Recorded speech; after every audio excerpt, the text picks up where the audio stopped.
I want to talk about the spiritual life. There was a remarkable woman who cleared up something for me in one sentence about the spiritual life. I call it, so this will help you remember it, a new sense of DUI. We know what a DUI is. She said, nothing in the spiritual life can be accomplished through demand, urgency, or insistence. You know, you just can't do spirituality while you wait. We are this hyper culture that wants everything immediately brought to us. Now we're really used to that food coming to our home. We're not just the drive-in to get it there, but then we have become accustomed to it, everything, many things being delivered to our home.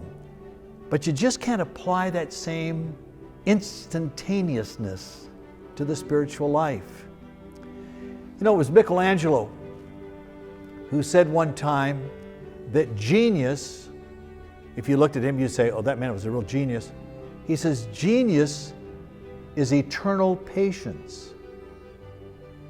Which means as he was letting those angels loose inside that marble, he probably had to make a lot of bad things before he brought forth the perfection of the universe in his famous David. Genius is eternal patience. You know, when I was in high school, the man who encouraged me to go into ministry was Dr. Hartzell-Cobb Sr., and I liked him very much.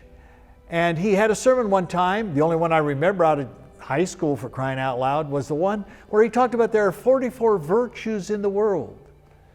And if you mastered just one of them, the rest would fall into place. And the master key, he said, of all those virtues is that of patience. You know, in this culture that we live in, where we want instant results, we've got to leave plenty of room for the long-standing amount of time that is needed for anything to develop in the spiritual life. And oftentimes, some of the greatest things that we give to others in encouragement, we're totally unaware of.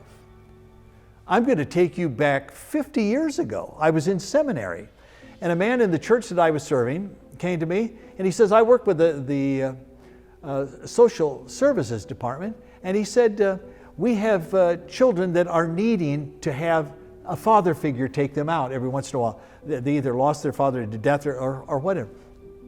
There were twin boys, one of them named Bobby. They were 11 years of age, lived on the south side of town in a poor neighborhood, and they lost their mother at 11 years of age.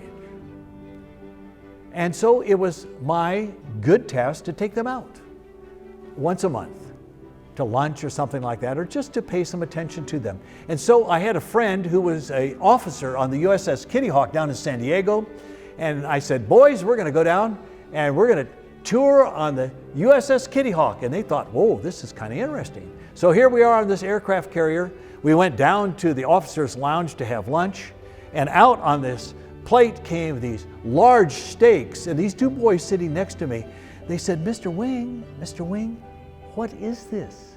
I said, that's steak. They said, we've never had steak before. And after they ate it, they said, it's really kind of good. 50 years later, just a couple years ago, I had somebody that was tenaciously trying to track me down.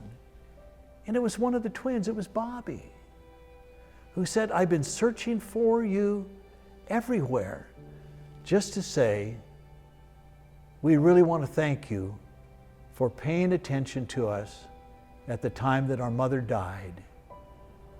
We were in a terrible place, and your attention to us made a difference in our lives. We weren't looking for brownie points. We didn't even think about trying to change their life. We just wanted to go out with a couple of young boys. But I'm here to tell you that oftentimes we never know the effect that we can have, but it's not all at once. Someone said, every bit of attention that you give to a child in affirmation is never wasted. And Bobby taught me that 50 years later. This is 3 good minutes. It's good for us to be together for these moments, and we hope that you're inspired for living through these very different times. May God be with you. Amen.